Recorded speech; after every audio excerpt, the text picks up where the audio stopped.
for our very last lesson of the school year, we're going to be doing advanced order of operations.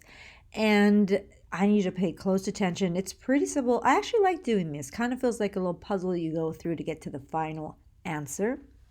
We have done order of operations already in this class, but this is more advanced because you have a lot more grouping symbols and you're going to have fractions with a lot of stuff on it. But I love doing these. So let's just go straight on in. So with order of operations, we've talked about you have to go in steps in the order exactly how they're written, or you will arrive at the wrong answer. So for number 1, it says grouping symbols or parentheses. That's always the first thing we do. Then we do exponents. Third, we multiply or divide left to right, whichever comes first. And then last, we add or subtract left to right, whichever comes first. Okay, so let's go ahead. Remember, we're talking about in our integer world, M for mom, D for dad. They're the head of the household. And then the kids. A for Adam, S for Sally. And they're just as important as the parents, but just in our world, we're going to remember that these ones come first because, they're paying the bills, mom and dad. Okay? And we're going to try to remember it that way. So let's start. 1. Grouping symbols. I have some here. There's parentheses, and they're also called grouping symbols. So we have to do whatever is inside of here first.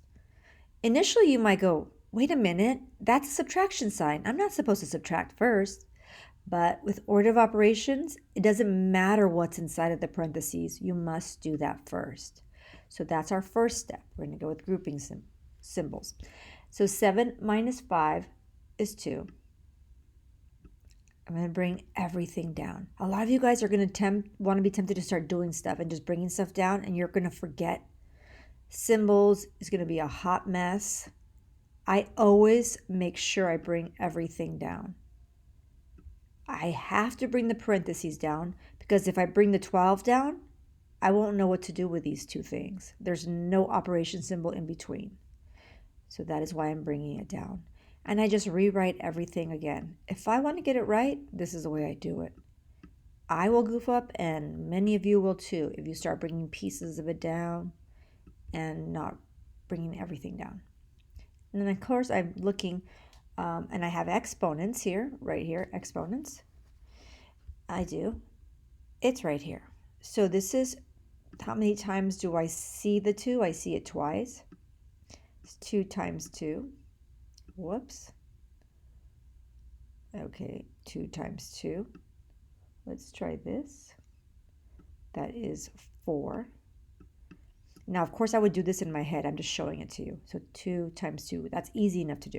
Okay, I'm going to bring everything down. I'm going to bring down the parentheses again. Because look, watch what happens when I don't bring the parentheses down. Is that 124? What is that? There's no operation symbol. So you have to bring those parentheses down because they double as multiplication. And yes, I bring down the subtraction sign. I bring everything down. When you bring everything down, you can see with fresh eyes what goes next. If I just have pieces come down, I'm going to end up doing those things.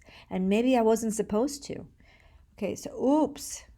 We forgot this exponents. We could do it right now. I'm going to erase this because I'm going to put it in one line. Now, I had 2 squared and I have 3 cubed. I just didn't notice that real quick. Let me fix that. So 3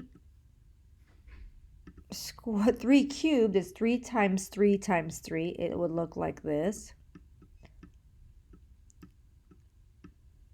Okay, 3 times 3 is 9, and 9 times 3 is 27. So I bring that one down. Whoops. There we go. All right, I did all of my grouping symbols. I did all my exponents. There are no more exponents on this line. I go to my third step. Is there any multiplication or division? There is. Remember I said the parentheses double as multiplication. So we're going to go to the back here. 12 times 4 is 48. I'm going to bring everything down. Yes, I bring everything down because some of you guys might start subtracting, adding, and we have to see with fresh eyes. All right, is there any more multiplication or division? Nope. All we have is addition and subtraction. And when we're adding, subtracting, we do whatever comes first. We don't necessarily have to add, but it happens to come first. So here we go. 59 plus 27 is 86.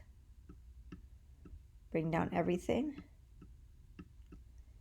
And last but not least, 86 minus 48, we would subtract, and we would end up with 38 as our final answer.